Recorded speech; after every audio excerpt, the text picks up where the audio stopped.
Namaskar, welcome at English Study. I am Rekha Gupta. Today we will discuss on 20 questions of English literature with practice set 11. Please video को like और share करें and do not forget to subscribe the channel. The first question of today's video is into how many periods can we divide Chaucer's work? चौसर की work को कितने period में divide किया जा सकता है? तो that is 4 period, French, English, Italian and Latin period. Actually इन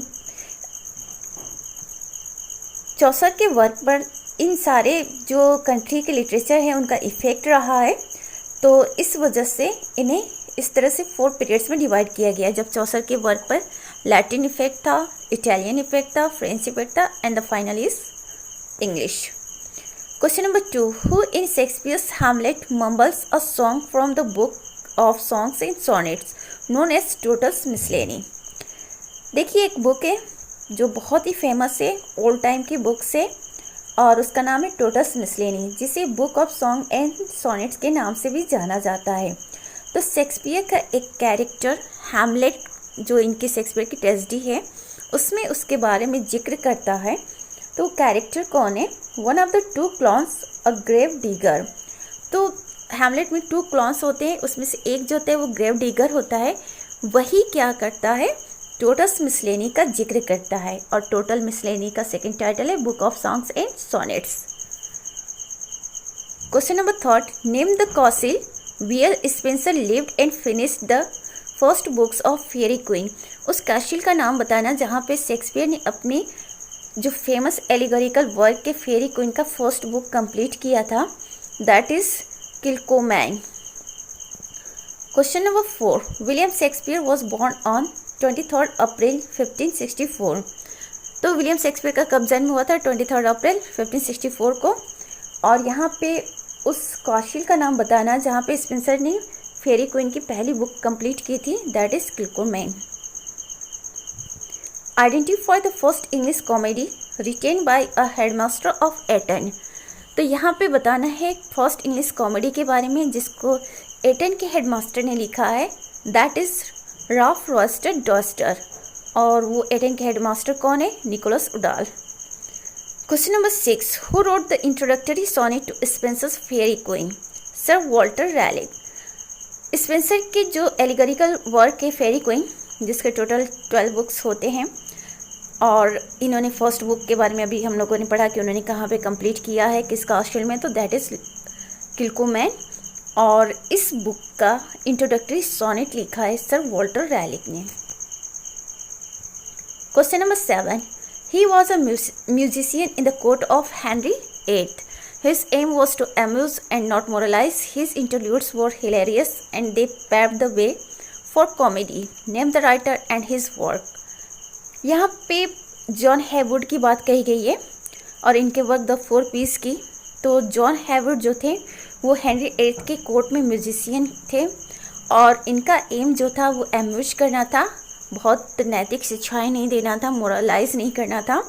और इनके इंटरल्यूड्स जो थे वो बहुत ही हिलेरियस थे और कहीं ना कहीं इनके इंटरल्यूड्स ने ही क्या किया, कॉमेडी को एक तरह से कॉमेडी के लिए रास्ता बनाया. मीन्स इनके इंटरल्यूड्स के बाद ही कॉमेडी का जनरेशन स्टार्ट हुआ. और ये राइटर हैं जॉन हैवुड और इनका वर्क है द 4 पीस, जो कि बहुत ही इंपॉर्टेंट वर्क है. तो कॉमेडी कहीं ना कहीं इंटरल्यूड्स से ही स्टार्ट होता है. और इंटरल्यूड्स क्या होते थे? जैसे उस समय की कोई भी फेस्टिव या सेरेमनी वगैरह में बीच में एंटरटेन करने के लिए लोगों को इंटरल्यूड्स स्टार्ट किया जाता था, जिसका जो थीम होता था वो कॉमेडी होता था और वहीं से कॉमेडी स्टार्ट होती है इंग्लिश ड्रामा में. Question number 8. Name the dramatist of Campaspe Endymion Love's Metamorphosis. John Lyly. तो जॉन लिली जो हैं वो कैम्पस के राइटर हैं. एंडिमियन भी लिखा है, लव्स मेटामॉर्फोसिस भी लिखा है, और ये तीनों ही बहुत इंपॉर्टेंट वर्क हैं जॉन लिली के. Now question number 9. The fault dear Brutus is not in our stars but in ourselves that we are underlings. Who said this and in which play? तो इस स्टेटमेंट को, इस dialogue को किसने बोला है और किस वर्क में? तो बहुत ही फेमस वर्क है शेक्सपियर का, ट्रेजिक वर्क है जूलियस सीजर. उसमें कैसस नाम का एक कैरेक्टर होता है, वही ये बात बोलता है, the fault dear Brutus is not in ours stars, but in ourselves that we are underlings. So who is the character? Cassius is the character, and in which play? Julius Caesar by William Shakespeare. Question number 10. Who would you assign the line "Drink to me only with thine eyes"? ये line जो है इसकी compose करने वाले कौन है? बहुत ही खूबसूरत लाइन है। तो इसको कंपोज किया है बेन जॉनसन ने। आप लोग बिलीव नहीं करोगे कि बेन जॉनसन तो कॉमेडी ऑफ ह्यूमर के लिए जाने जाते हैं और इन्होंने इस खूबसूरत लाइन को कंपोज किया है। तो yes, he compose this beautiful line, और इन्होंने इस लाइन को कंपोज किया अपने एक लव पोएम टू सेलिया में। Question number 11. One contemporary of Johnson had bitter and extravagant style.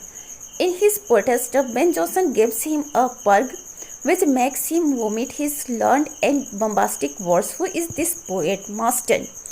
देखिए, बेन जॉनसन के एक कंटेम्प्रेरी पोएट है और जो कि बहुत ही बिटर और एक्स्ट्रावेजेंट स्टाइल के लिए जाने जाते हैं। तो बेन जॉनसन का एक वर्क है, बहुत ही फेमस वर्क है, पोएटेस्टर, जिसमें इन्होंने बहुत सारे पोएट्स की स्टोरी के बारे में, मतलब पोएट्स के बारे में क्या किया है, लिखा है। तो उन्होंने इसमें क्रिटिसाइज़ किया है किसको? मार्स्टन को क्रिटिसाइज़ किया है। Question number 12. About whom these words are uttered? Cover her face, mine eyes dazzle, she died young. तो ये किस वर्क से लिया गया है? Duchess in the duchess of Malfi. देखिए, जॉन वेबस्टर का बहुत ही फेमस ट्रेजिक वर्क है, मेलोड्रामा है, द डचेस ऑफ माल्फी। इसी में ये डचेस का स्टेटमेंट होता है, सॉरी डचेस के लिए ये स्टेटमेंट होता है, cover her face, mine eyes dazzle, she died young. Question number 13. Name the famous pair of writers who gain popularity by their joint ventures. देखिए, बिमंड और फ्लेचर, इन लोगों ने जॉइंट वेंचर्स किया है, मतलब ये लोग एक साथ लिखा करते थे और इनके जो वर्क्स थे वो काफ़ी फेमस रहे। तो इन दोनों लोगों ने साथ में मिलकर राइटिंग वर्क किया है, बिमंड एंड फ्लेचर ने। Farewell Othello's occupation gone, what does this cry signify. देखिए, इस स्टेटमेंट में जो कहा गया है फेयरवेल, मतलब ओथेलोस ऑक्यूपेशन गॉन, ओथेलो के बारे में ये कहा गया है। तो ये क्या किस चीज़ को सिग्निफाई करता है? The British parliament close theatres as Puritans came to power.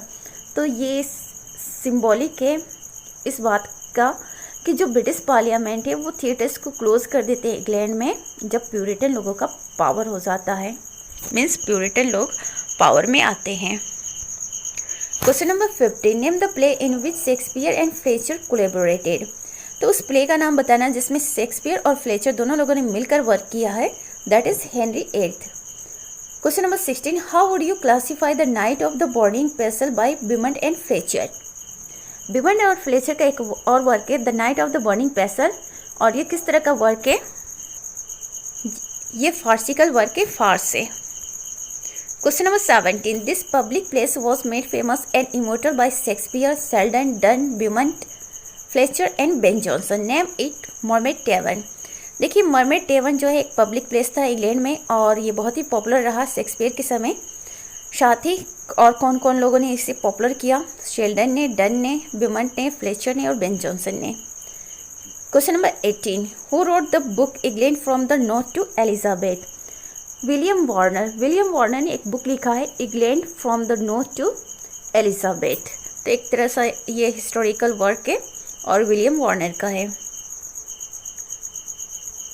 Next question is, in the first 3 plays of Marlowe which of the heroes is, sorry, each of the heroes is consumed by a burning passion which leads to his doom. In the Jew of Malta, it is greed for riches. In Dr. Faustus, it is inordinate thirst for knowledge, which passion is depicted in the Tamburlaine. देखिए, Marlowe के 3 tragic work थे, एड्समिन की मतलब famous work, और भी work ही और सभी इन्होंने ट्रेजिडी ही लिखे हैं, लेकिन उसमें 3 बहुत ही फेमस है।